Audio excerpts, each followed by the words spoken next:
Você está assistindo a live Educa Cosméticos e eu sou professora Juliana Alencar Falcão, professora da Universidade Federal de Campina Grande, campus Cuité.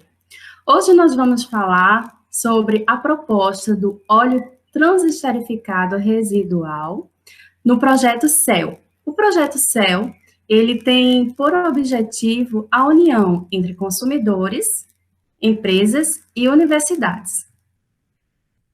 Para falar sobre o tema, nós convidamos hoje para a nossa live o professor Dr. Juliano Rufino, professor de Química da Universidade Federal de Campina Grande e professor também da pós-graduação de Biotecnologia da mesma instituição.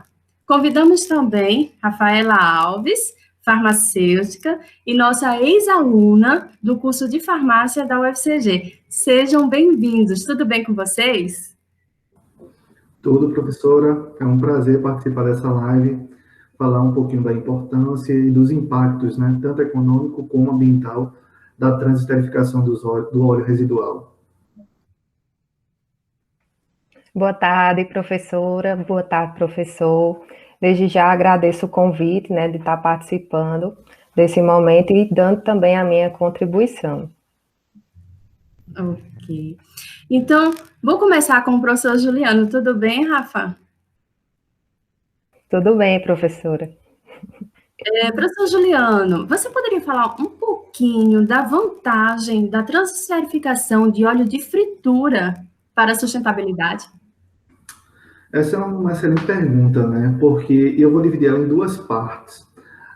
Com relação tanto à parte ambiental, que é um assunto latente e faz parte dos grandes fóruns de debate, né? Quando a gente envolve as questões ambientais, e da parte do ponto de vista econômico, né? Uma vez que essa live é para a gente despertar o espírito empreendedor, né, dos nossos alunos.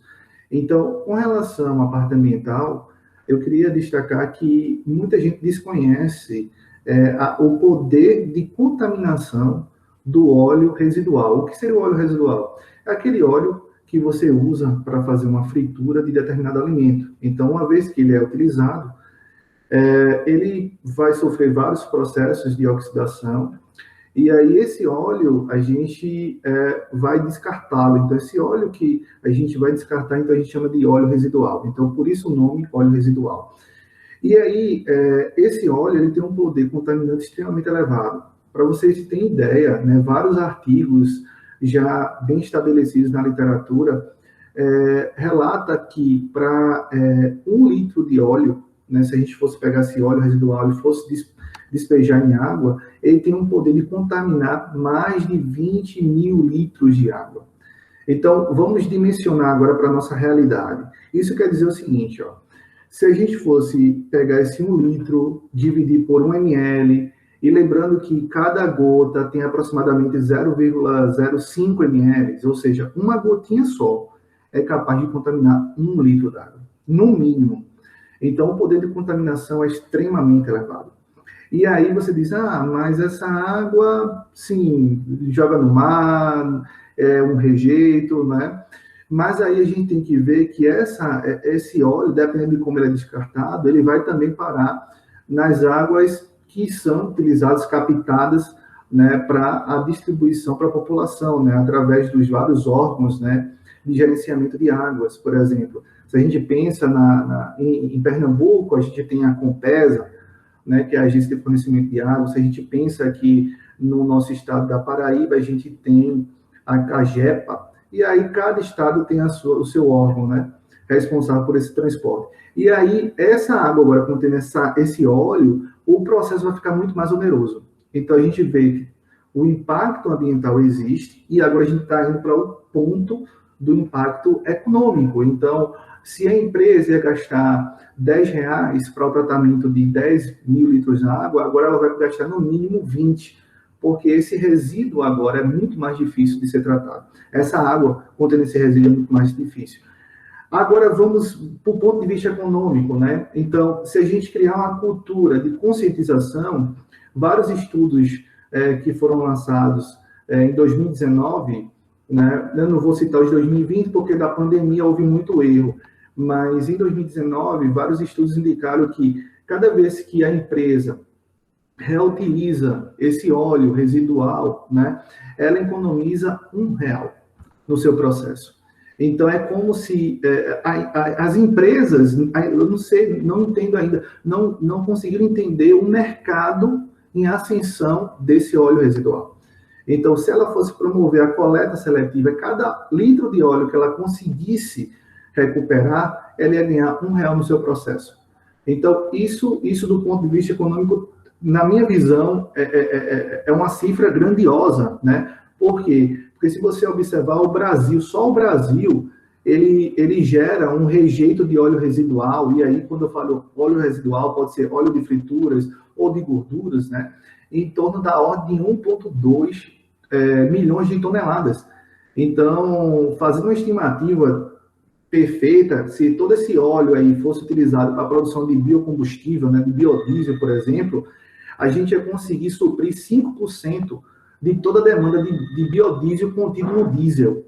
Então, assim, do ponto de vista econômico, gente, você dar um destino a esse óleo é muito lucrativo, é muito vantajoso, né? Mas a gente tem que ver que políticas econômicas, políticas sociais precisam ser debatidas, né? E a gente vai tentar debater isso hoje aqui com vocês.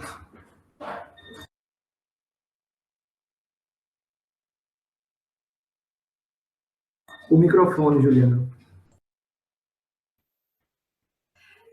Dentro dessa sua visão, né, sua visão como professor de universidade, né, Universidade Federal, você considera que seria possível implantar uma cadeia sustentável para esse produto, né? Inclusive, assim, esse produto que foi desenvolvido, né, por Fábia, que ela vai falar um pouquinho, né, desse produto, ele tem algumas propriedades, né, propriedades rejuvenescedoras, né, pelo fato da estrutura molecular dela ter uma propriedade antioxidante já comprovada, né? E aí esse óleo, pelo seu tratamento de transesterificação, ele foi um óleo tratado, ou seja, saiu do universo de contaminação da fritura e passou a ser um óleo tratado, né? Então, você conseguiria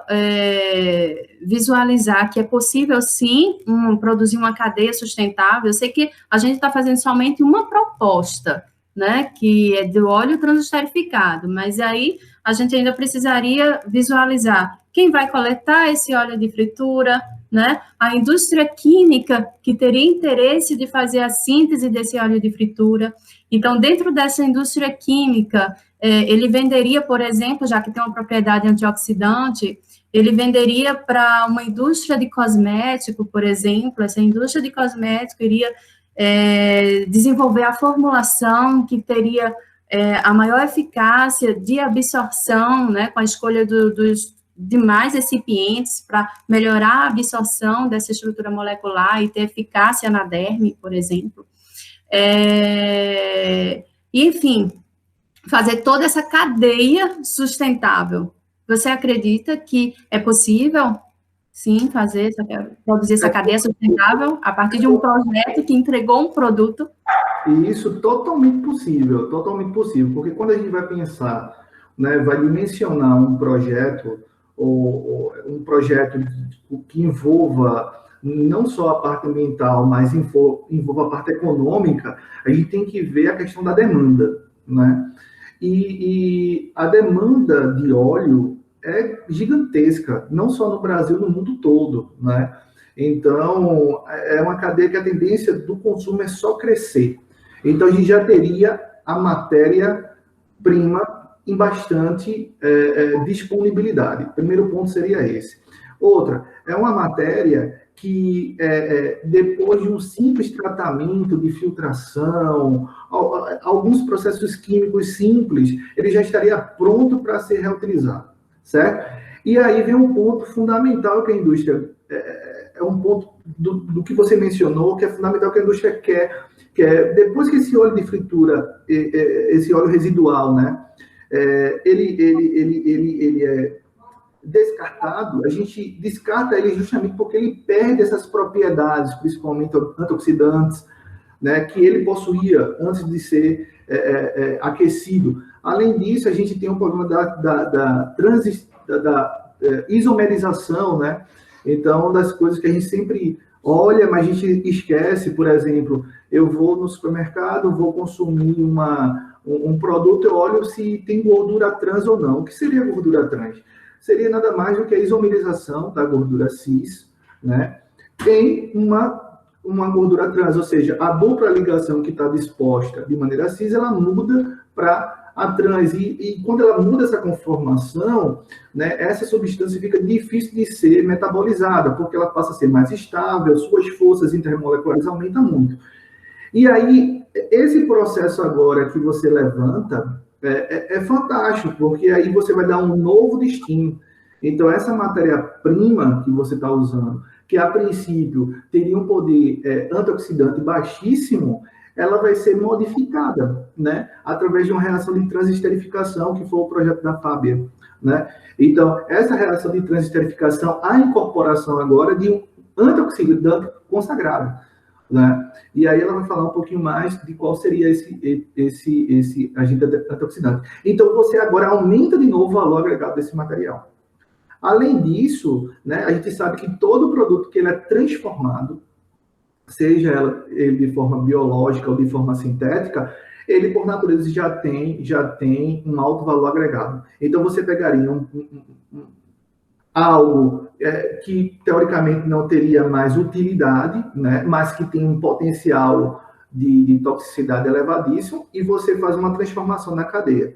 E ficaria uma coisa cíclica, né? A gente chama até isso é quase uma logística reversa, né? Então, a aplicação existe, e já existem várias empresas que fazem isso, né? Eu cito, por exemplo, uma empresa chamada Óleo Sustentável. Essa empresa Óleo Sustentável, ela tem justamente vários pontos de coleta espalhados por todo o Brasil. Salvo engano, deixa eu só olhar aqui que eu anotei, ela tem 2.156 pontos de coleta.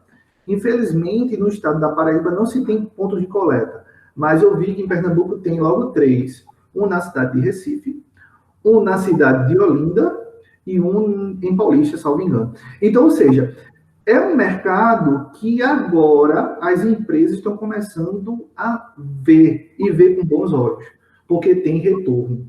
E eu acho que agora, mais do que nunca, esse mercado, a tendência é crescer. E crescer de forma geométrica, porque se você observar, nesse período de pandemia, né, houve um aumento muito elevado desses produtos, né, desse óleo. Então, a gente vê, né, quem vai no supermercado vê um aumento, né, grande. E aí, o legal é que nesse projeto você tem agora, não é a produção de biocombustível, é a produção de algo ligado ao cosmético, ou seja, é mais um destino para esse material. Ou seja, que não tem competição. Na realidade, não se tem competição. Porque a quantidade de óleo, Juliana e Fábia, para vocês terem ideia de que do que é reaproveitado, está girando em torno de 1%.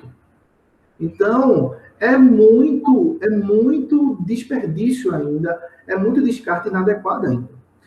Aí a gente poderia conversar por que isso acontece, né? Aí a questão é que 60% de todo esse óleo produzido é produzido em ambientes domiciliares, né? E aí você teria que ter vários pontos de coleta. Daí que recai no que eu falei logo no início. Tem que procurar fazer primeiro uma conscientização ambiental da população. Mas, retomando a sua pergunta, sim, o mercado está crescente. Hoje, o mercado da cosmetologia é um dos que mais cresce. Você tem muita propriedade de falar nisso, né? E aí, quanto mais fórmulas e que tem esse apelo de sustentabilidade, né? O produto é muito mais comercializado, tem um poder de venda muito grande. Existem várias empresas que cresceram suas vendas só com essa questão da sustentabilidade, né? Não sei se é permitido falar de empresas aqui específicas, mas tem uma empresa que, né, por exemplo, a linha Ecos da Natura é toda pautada em sustentabilidade. Então, foi uma linha que cresceu muito, né? Então, a gente diz que isso é o grande chamariz hoje das empresas. Você lançar um produto e que esse produto esteja atrelado a algum processo de sustentabilidade, né? E aí, com certeza, essa reação, ela é outro patamar, é outro nível. A gente estava muito acostumado com utilizar esse óleo residual para a produção de biocombustível, para produtos de sabão, principalmente, né? E a gente esquecia das outras vantagens que a gente pode fazer, né, com esse óleo residual. E uma vantagem, uma aplicação que eu acho que é uma tremenda jogada na cosmetologia, né? Com a produção desses cosméticos que tenham essa impressão aí, né? E outra, quando você faz isso, você ganha crédito de carbono. Então, todo mundo ganha, a cadeia produtiva ganha, né? Então, você dá um destino e você vai, né, reaproveitando todo o ciclo, né? Que é isso que a gente pede, esse ciclo, né? Sai da terra, né? E você usa, depois volta para a indústria, dá um novo destino, volta para o consumidor e assim sucessivamente. É isso mesmo, Juliano. Eu acho que só tem vantagem, né, se mudarmos a nossa forma de agir, nossa forma de pensar, né, e acho que é o nosso papel, né, é a próxima pergunta que eu gostaria até de fazer para você. Esse projeto, né, esse projeto CEL, que eu falei logo no início da live, o objetivo, né, é que essa interação entre os consumidores, as empresas e as universidades. Então, hoje, muita coisa mudou. Então, a gente trabalha em prol do próximo, né? E esse próximo, quem é? É o nosso consumidor, né? Que somos nós mesmos, né? Então, quanto à universidade, nós temos como consumidores nossos estudantes, mas também podemos ampliar isso aí, que é destinar o nosso desenvolvimento, nossa pesquisa, para toda uma cadeia, né? Toda uma cadeia ambiental, uma cadeia econômica, uma cadeia de consumidores, de uma forma geral, né? E aí eu te pergunto, esse projeto CEL, né, consumidores, empresas e universidades, qual é a tua visão em relação a esse projeto? Assim, os passos que a gente poderia alavancar e fortalecer esse projeto, né? Dentro da nossa instituição, o FCG, mas também dentro de todas as instituições, eu não falo só pública, mas instituições privadas também, associações, né, empresas. Qual é a tua visão? Como é que a gente poderia fazer, né, que eu sei que eu posso contar com você nesse projeto, como é que a gente poderia fazer para fortalecer esse projeto? Primeiro, um projeto desse porte é fantástico, porque hoje, mais do que nunca, a comunidade acadêmica, né, a comunidade universitária está sendo cobrada da nossa importância enquanto instituição, né?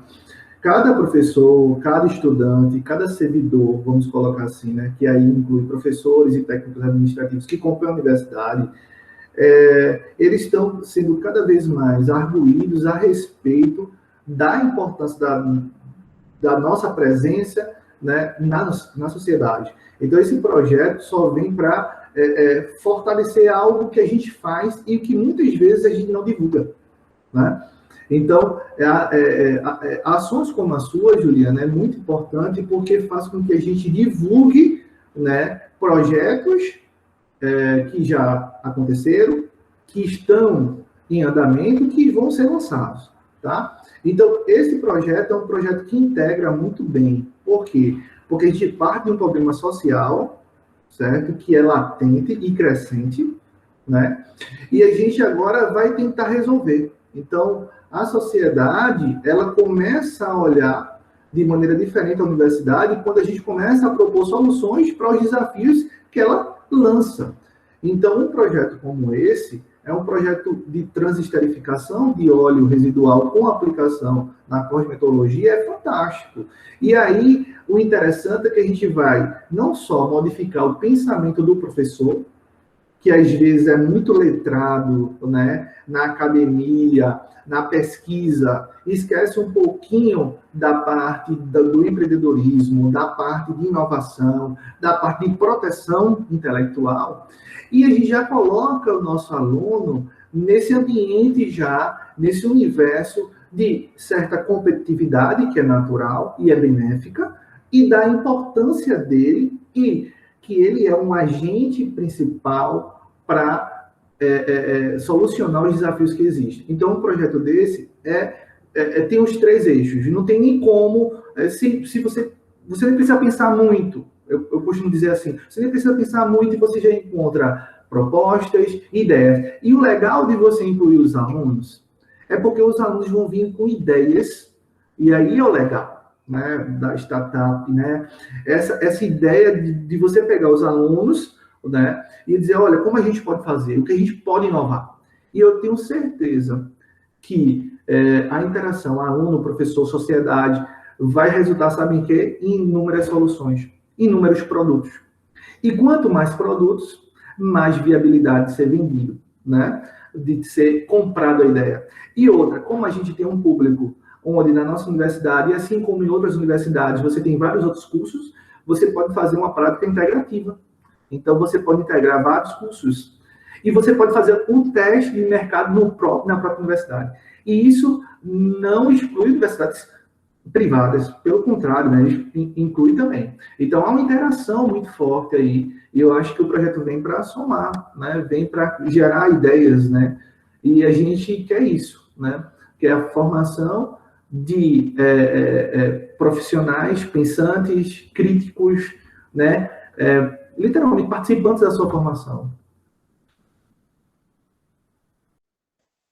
Juliano, eu só tenho a agradecer, né, toda a sua colaboração, não só por todas as suas palavras e sua experiência aqui nesta live, mas também pela parceria, né, que esse é só um dos nossos projetos, né, nós temos outros com outros alunos, e eu acredito que muitos outros projetos virão, né, e virão com vamos dizer, essa pegada, né, que é a nova terminologia, essa pegada com essa visão empreendedora, né, dentro da universidade. Gratidão mesmo, Juliano, gratidão. Agora eu vou dar início à entrevista com Rafaela, né?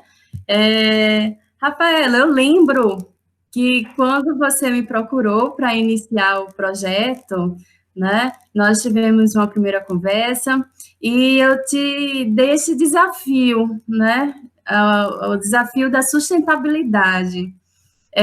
No entanto, na época, nossa visão, minha visão, né, porque eu acredito que o professor ele é muito responsável por isso, né, a minha visão é te colocar dentro de uma pós-graduação, né, para fazer um mestrado.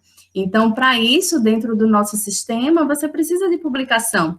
Então, era esse o nosso primeiro foco, né, eu precisava entregar aquilo que minha aluna estava pedindo, né? Até porque a minha aluna é a minha cliente, né? E ela me pede isso.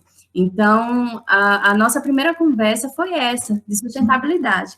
Então, eu te pergunto, Fábia, você poderia falar um pouquinho desse seu projeto, a experiência que você teve nesse projeto, quando você recebeu, né, essa responsabilidade, né, porque era do zero, você pegou uma proposta do zero, e aí você conseguiu entregar um produto, né, transesterificado com um álcool de grande atividade antioxidante. Então, fala um pouquinho para mim, Fábia, o teu eu do passado. Então, participar desse projeto, né, conduzi-lo, foi uma experiência bastante enriquecedora, tanto no ponto de vista, eu vejo hoje, enquanto aluno, mas também no meu crescimento profissional e enquanto pessoa. Eu já tinha há muito tempo dentro de mim essa vontade de desenvolver, de trabalhar com algo que contribuísse de alguma forma para o meio ambiente, para a diminuição dos danos ambientais. E como a professora falou, na nossa primeira reunião, que ela me deu essa proposta, eu vi ali um desafio e vi ali também uma oportunidade. Um desafio porque, como ela mesmo disse, nós iríamos começar do zero, né? Então, fizemos todo um processo de padronização do método de transesterificação, que apesar de já ser bastante descrito na literatura, nós estávamos trabalhando com amostra residual, então tem as suas variáveis, né? E vi ali a oportunidade, porque nós estaríamos retirando um resíduo que seria descartado, inutilizável, e transformando em um produto que poderia ser aplicado na nossa área, né, na nossa área farmacêutica, na área cosmética. Então, isso ali me encheu os olhos e eu entrei de cara e dei o meu máximo e nós conseguimos obter ao final, né, o produto transesterificado, atribuir valor agregado através da transesterificação com um álcool com propriedades antioxidantes. Então, toda a experiência foi muito gratificante.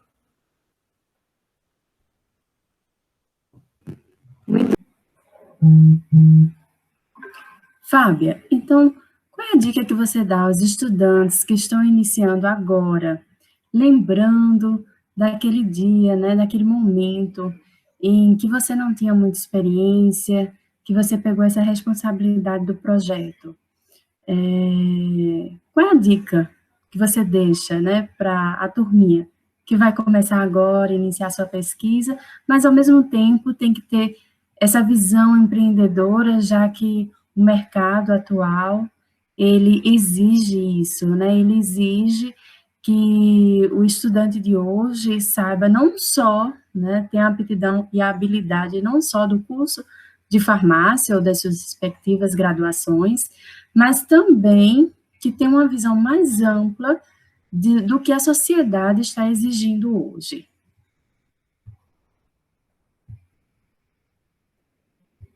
Então, professora, como a senhora mesmo comentou, quando nós nos reunimos para discutir sobre o projeto, naquele tempo, eu tinha uma visão muito acadêmica, né? Eu tinha uma ideia de que nós poderíamos gerar um produto que poderia ser aplicado e assim por diante, mas não tinha noção do leque de possibilidades que nós tínhamos, inclusive com empresas, né, que uma empresa poderia estar em parceria com a ideia nossa. Então, essa maturidade eu não tinha. E muitas vezes nós acabamos desenvolvendo, né, na formação normal, muitas vezes desenvolvemos a pesquisa por desenvolver, para gerar publicações, que era o que eu pretendia no período, né? Eu queria enriquecer o meu currículo para as seleções posteriores que eu iria prestar, né? Então, eu não tinha essa visão empreendedora, mas o que eu deixo para os alunos é que eles abram o campo de visão, que observem além daquilo que eles estão trabalhando. Como é que essa ideia que nós estamos desenvolvendo, ela pode impactar, ela pode atender às necessidades do consumidor, da sociedade ou do ambiente em que eles vivem, né? Porque a partir disso nós estaremos desenvolvendo a pesquisa para suprir as necessidades que nós temos, e não apenas para gerar um artigo e ficar somente no papel, e sim para ter resultados e aplicar os resultados. Essa fala da Fábio é bem interessante, essa mudança na visão, né, Juliana? Porque hoje a gente tem que ver que um artigo, né, ele tem o seu peso no meio acadêmico, mas quando a gente vai para fins, né, de economia, e a gente sabe que isso é uma preocupação latente, a universidade ela tem que gerar não só conhecimento financeiro, conhecimento, né, científico, mas também tem que gerar tecnologia, né?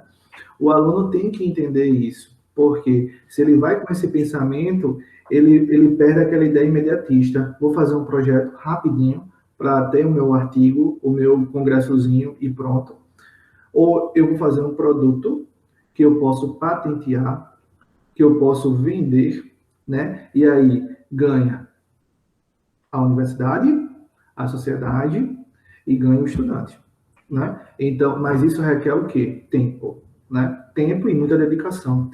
Lembrando que, né, ainda bem que hoje a questão da patente, né, Fábio, ela é algo que é contado nas seleções e é contado muito positivamente, né? Eu comparo sempre uma patente nos programas que eu faço parte como professor que seleciona, né, os futuros alunos de pós-graduação, e a patente ela é equiparável ao melhor artigo que você possa publicar na sua vida, né? Ou seja, tem o mesmo peso.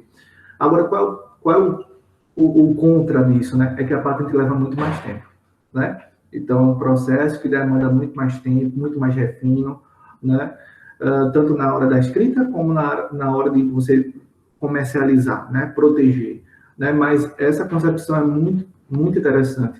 E é essa ideia, Juliana, que esse projeto CEL vem trazer para o nosso alunado, né?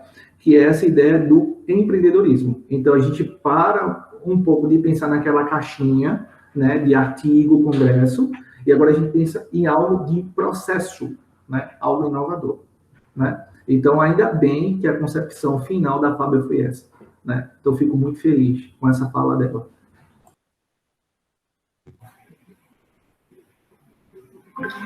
Só complementando, Juliana, a sua fala, tivemos agora recentemente 2 editais interessantes, o edital RAI, do CNPq, ele voltou novamente, e também o edital do Catalisa, do SEBRAE, né? No entanto, são editais que são aplicados para os estudantes de pós-graduação, e que, isso é o meu posicionamento, né? Eu acredito que a gente poderia, sim, já estar trabalhando com esses estudantes na graduação, né? E aí eles já chegarem para uma pós-graduação, já com o início de uma capacitação, né? Uma sementinha ali já plantada. Bem, Fábia, então, diante dessa realidade, né, vamos resgatar aí sua experiência. Você fez um trabalho de conclusão de curso, em que você hoje tem um produto, que é o óleo transesterificado, o óleo de fritura transesterificado, que pode ser aplicado na área da cosmetologia, em diversas formulações, ou outras formulações tópicas, em que ele pode ser utilizado como produto rejuvenescedor, com a capacidade antioxidante, ou então como um coçofactante, né? E aí ele participar e ser agregador de uma cadeia sustentável, uma cadeia produtiva, né, que vai desde a coleta de óleo de fritura até a chegada do produto final, ele transformado na indústria química e aplicado na indústria cosmética, por exemplo, chegando ao consumidor. Né? Um trabalho como esse movimenta toda uma cadeia produtiva. Bem, aí eu te pergunto, né, você lá no início da sua obra, qual a necessidade que você vê para você chegar com essa visão, né? Qual é a necessidade que você vê de ter uma segunda formação, né, concomitante com a formação da graduação que você escolheu, que foi a graduação farmacêutica? Você acha que essa segunda formação com visão empreendedora seria importante, teria uma grande necessidade para você e para demais estudantes que estão aí iniciando sua carreira?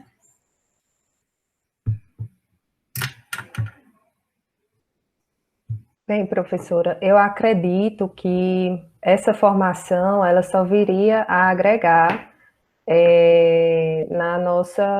no nosso desenvolvimento, até porque muitos estudantes já sairiam da faculdade, da universidade, com esse olhar empreendedor, e já poderiam, inclusive, seguir nessa área, né? Na verdade, porque durante a graduação nós não temos esse direcionamento, né, para esse olhar empreendedor. Então, eu acredito que eu precisaria desenvolver mais esse aspecto para que eu pudesse ampliar as minhas possibilidades.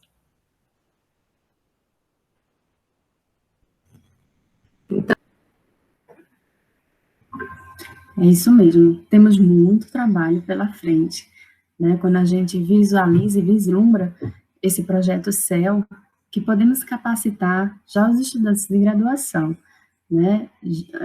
Nossa responsabilidade já dá essa formação técnica, em que eles já escolheram na graduação de ensino superior, mas também inserir uma capacitação paralela, que é a capacitação empreendedora, né, a capacitação de formação de gestores.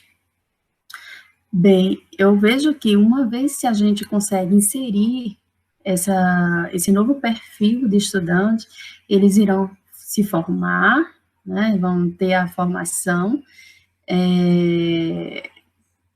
de bacharel, né, no que eles desejarem, mas também estando pronto para ir para uma pós-graduação, né, de uma forma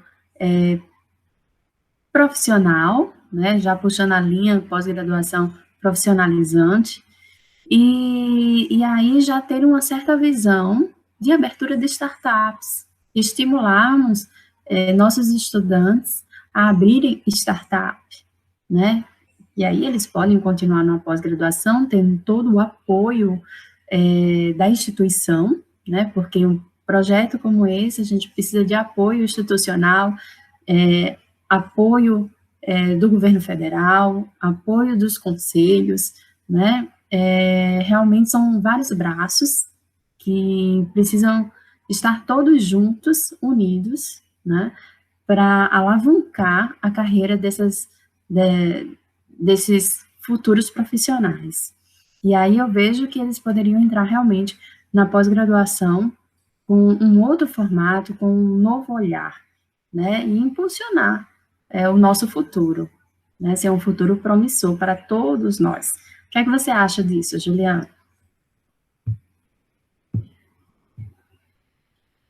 Da mudança da concepção, né, da postura do nosso alunado, isso tem que começar pelos professores, pelos docentes.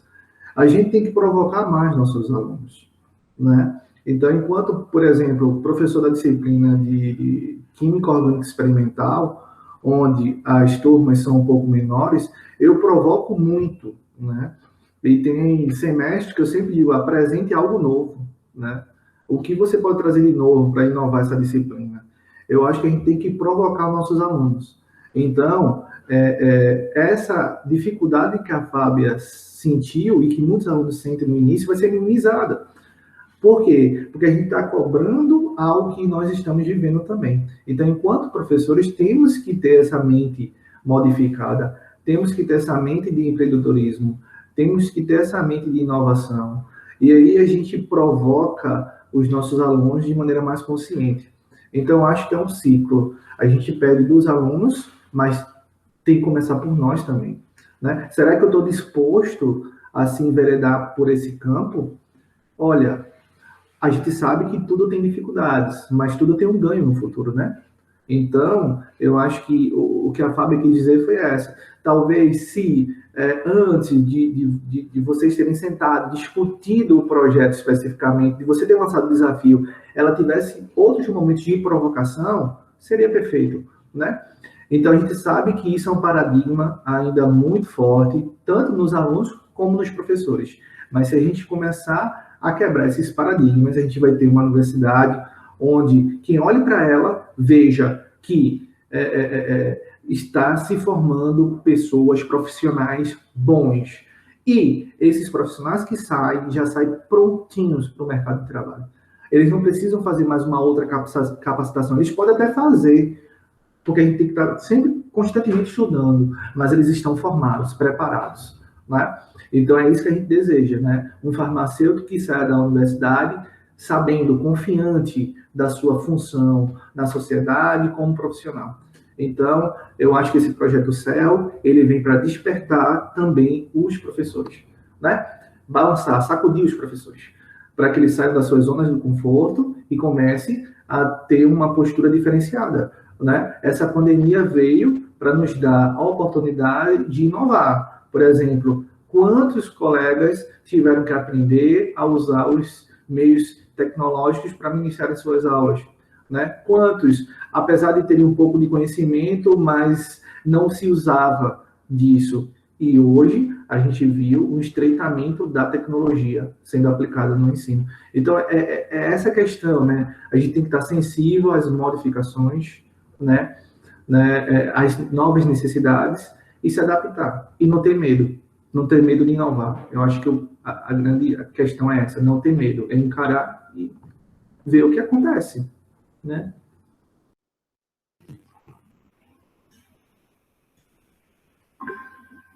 O projeto CEL é exatamente isso, né? É fazer acontecer essa união entre consumidores, empresas e universidades. Essa nossa temática é o exemplo, né, em que a UFCG ela está pronta para fazer essa união, já pensando neste sentido de dar valor agregado ao que seria jogado no lixo, né, e beneficiar toda uma cadeia produtiva. Nós temos esse pensamento, sim, e só esperamos, né, que toda a comunidade científica, a comunidade geral, esteja junto conosco. E todos juntos, eu acredito que seremos mais fortes para enfrentar toda a situação que estamos vivenciando hoje. Então, eu só tenho a agradecer a presença de vocês nessa live. Agradeço você, Juliana, agradeço você, Fábia, e agradeço também a todos os ouvintes e a todos também que querem abraçar esse projeto e estar junto conosco, trabalhando e desenvolvendo tecnologia. Então, tchau, até breve, fiquem na paz, fiquem com Deus, todos vocês. Eu agradeço a oportunidade da professora Juliana, espero que as minhas breves palavras motivem vocês a inovar, tá bom? Também agradeço à professora mais uma vez pelo convite. Então, tchau, gente. Tchau.